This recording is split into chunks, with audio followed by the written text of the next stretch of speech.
Thiruvananthapuram SUT ഹോസ്പിറ്റലിലെ nephrologist doctor Sabari. അപ്പൊ മറ്റൊരു സംശയം ചോദിക്കട്ടെ, ഈ കിഡ്നി രോഗം വരുമ്പോൾ രണ്ട് കിഡ്നിയും ഒരുപോലെയാണോ ഇത് ബാധിക്കുന്നത്, അതോ ഓരോ കിഡ്നി വീതമാണോ? വളരെ വളരെ കൗതുകം ഉണർത്തുന്ന ഒരു ചോദ്യമാണ്. പലപ്പോഴും നമ്മൾ രോഗികളെ കാണുമ്പോൾ ഓക്കെ നിങ്ങളുടെ കിഡ്നിക്ക് തകരാറുണ്ടെന്ന് പറയുമ്പോൾ അടുത്ത ചോദ്യം ഡോക്ടറെ ഒരു കിഡ്നിയാണോ അതോ രണ്ട് കിഡ്നിയാണോ പോലും സ്ഥിരമായിട്ട് ചോദിക്കുന്ന ഒരു ചോദ്യമാണ്. അതിന്റെ ഉത്തരം ഇങ്ങനെ പറയാം. നമുക്ക് ഇത് ഓബ്വിയസ്ലി ഇത് ബ്ലഡിലുള്ളൊരു സംഗതിയാണ്. ഡയബറ്റിക് കിഡ്നി ഡിസീസ്, ഡയബറ്റിസ്, പഞ്ചസാര എക്സസ് ആയിട്ട് ബ്ലഡിലുണ്ട്. അപ്പൊ രണ്ട് കിഡ്നിയിലും കൂടെ അല്ലേ രക്തം ഓടുന്നത്. അപ്പൊ ഓബ്വിയസ്ലി രണ്ട് കിഡ്നി ഇൻവോൾവ് ആവും. അപ്പം പ്രാഥമികമായിട്ട് വരുന്ന വൃക്കയുടെ അസുഖങ്ങളും രക്തത്തിലുണ്ടാകുന്ന പ്രശ്നങ്ങൾ കാരണം അത് പല പ്രശ്നങ്ങളും, ഡയബറ്റിസ് അല്ല വേറെ അസുഖങ്ങളുണ്ടാവും. അതുകൊണ്ട് വരുന്ന അസുഖങ്ങളെല്ലാം രണ്ട് കിഡ്നിയാണ് ഒന്നിച്ചാണ് ബാധിക്കുന്നത്. ഇനി അപ്പൊ ചോദിക്കുന്ന ഒരു കിഡ്നിയെ ബാധിക്കുന്ന അസുഖം എന്താണെന്ന് ഉണ്ടാവാം. സ്റ്റോൺ ഡിസീസ്, അപ്പോൾ ആ കിഡ്നി മാത്രം ചിലപ്പോൾ ഇൻവോൾവ് ആവാം. പിന്നെ ചില ഇൻഫെക്ഷൻസ്, ഇപ്പോൾ ആ കിഡ്നി മാത്രം, പൈലോനെഫ്രൈറ്റിസ്, ആ കിഡ്നി മാത്രം ഇൻവോൾവ് ആവാം. അത് അങ്ങനെയുള്ള കാരണങ്ങളുണ്ട്. പക്ഷെ പൊതുവേ ഒരു കിഡ്നി ഫെയിലിയർ എന്ന് പറയുമ്പോൾ രണ്ട് കിഡ്നി ഇൻവോൾവ് ആയാലേ കിഡ്നി ഫെയിലിയർ ആവുള്ളൂ. ഒരു കിഡ്നി ഇൻവോൾവ് ആയാൽ കിഡ്നി ഫെയിലിയർ യൂഷ്വലി ഉണ്ടാകത്തില്ല. അപ്പൊ എങ്ങനെയാണ് നമുക്ക് ഈ രോഗിക്ക് തന്നെ തിരിച്ചറിയാൻ പറ്റുമോ ഈ ലക്ഷണങ്ങളിലൂടെ ഈ കിഡ്നി രോഗങ്ങളുടെ? നിർഭാഗ്യവശാൽ ലക്ഷണം കിഡ്നിയുടെ അസുഖത്തിന്റെ ലക്ഷണം എന്താന്ന് ചോദിച്ചാൽ നിർഭാഗ്യവശാൽ പറയേണ്ടി വരും ലക്ഷണമില്ലായ്മ എന്നുള്ളതാണ്. ചുരുക്കി പറഞ്ഞാൽ നമുക്ക് ഇപ്പൊ പ്രമേഹം നമുക്ക് വർഷങ്ങളായിട്ടുണ്ട്. നമ്മൾ പ്രത്യേകിച്ച് അതുകൊണ്ട് കിഡ്നിക്ക് ഒരു പ്രോബ്ലം ഉണ്ടോ എന്ന് നമുക്ക് പലപ്പോഴും അറിയാൻ പറ്റില്ല. കാരണം കിഡ്നിക്ക് ഒരുപാട് അഡാപ്റ്റ് ചെയ്യാനുള്ള ടെൻഡൻസി ഉണ്ട്. പ്രശ്നങ്ങൾ എന്തെങ്കിലും ഉണ്ടെങ്കിലും അത് അഡ്ജസ്റ്റ് ചെയ്തുകൊണ്ടിരിക്കും. അപ്പം ബാഹ്യമായിട്ട് പുറത്തേക്ക് അതിന്റെ ഒരു സിംറ്റംസ് വരുന്നില്ല.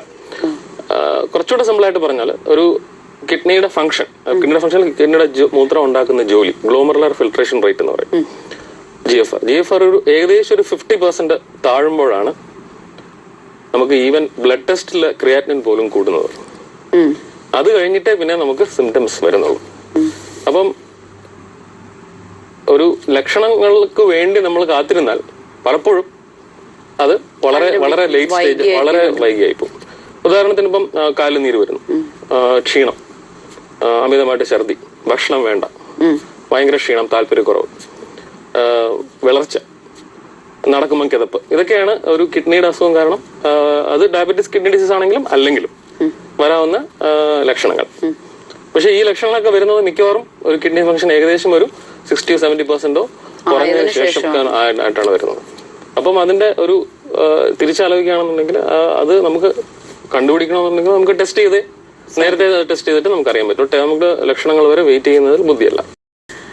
ഡോക്ടർ, ഇപ്പൊ നമുക്കറിയാം പ്രമേഹം ഇല്ലാത്തവരായിട്ട് ആരും തന്നെ ഇല്ല. അപ്പൊ ഈ പ്രമേഹം മൂലം ഉണ്ടാകുന്ന വൃക്ക രോഗങ്ങൾ ഇന്ന് എത്രത്തോളം സാധാരണമാണ്? നമുക്കറിയാം വൃക്ക സംബന്ധമായിട്ടുള്ള അസുഖങ്ങളുടെ ഒരു പ്രധാനപ്പെട്ട കാരണം പ്രമേഹം തന്നെയാണ്. നമുക്ക് നമ്മുടെ രാജ്യത്തിലെ പ്രമേഹത്തിന്റെ സ്റ്റാറ്റിസ്റ്റിക്സ് ആണെങ്കിൽ നമുക്ക് എടുക്കാം. ഏകദേശം 60-70 മില്യൺ അത്ര പേഷ്യൻസ് ആണ് ഇന്ത്യയിൽ ഡയബറ്റിസ് ഉള്ളത്. അത് മാത്രമല്ല കേരളത്തിന് വളരെ മോശമായിട്ടുള്ള ഒരു സ്റ്റാറ്റിസ്റ്റിക്സും കൂടെ ഉണ്ട്. ഏറ്റവും കൂടുതൽ ഡയബറ്റിക് പേഷ്യൻസ് ഉള്ള ഇന്ത്യയിലെ സ്റ്റേറ്റ് കേരളമാണ്. അപ്പൊ അതൊരു വസ്തുതയാണ്. പിന്നെ ഡയബറ്റിസ് കാരണം ആണ് മിക്കവാറും കിഡ്നി, നമുക്ക് തിരിച്ചാലോചിക്കുകയാണ്, ഒരു കിഡ്നി ഡിസീസ് ഉള്ള ആള് നമ്മൾ നോക്കുകയാണെന്നുണ്ടെങ്കിൽ ഒരു കിഡ്നി ഫെയിലിയർ ആയിട്ട് ഡയാലിസിലോട്ട് പോകുന്ന ആ ഒരു ഘട്ടത്തിലോട്ട് പോകുന്ന പേഷ്യൻസ് നോക്കുകയാണെങ്കിൽ ഒരു 50-60% ഓഫ് പേഷ്യൻസും ഡയബറ്റീസ് കൊണ്ടുള്ള കിഡ്നി ഡിസീസ് ആണ്. സോ ഡയബറ്റിക് കിഡ്നി ഡിസീസ് ആണ് ഒരു 60% ഓഫ് പേഷ്യൻസും കിഡ്നി ഡിസീസ് ഉണ്ടാകുന്നത് ഡയബറ്റീസ് കൊണ്ട് തന്നെ. അപ്പൊ ഈ കിഡ്നി ഡിസീസിന് എങ്ങനെയാണ് ഈ പ്രമേഹം ഒരു കാരണമാകുന്നത്?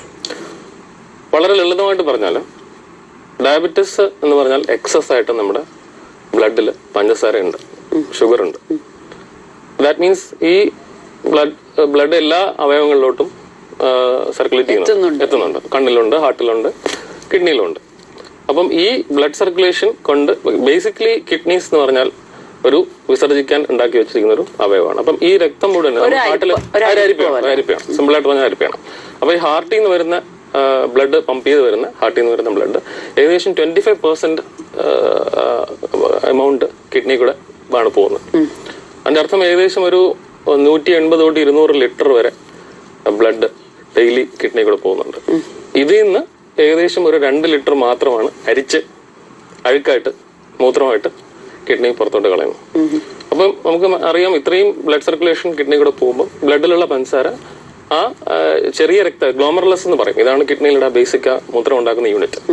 ആ ഗ്ലോമർലെസ്സിൽ വരുന്ന ചില വ്യതിയാനങ്ങൾ കൊണ്ടാണ് ഈ ഡയബറ്റിക് കിഡ്നി ഡിസീസ് അഥവാ ഡയബറ്റിക് നെഫ്രോപ്പതി എന്ന് പറയുന്ന ഒരു കണ്ടീഷൻ ഉണ്ടാകുന്നത്.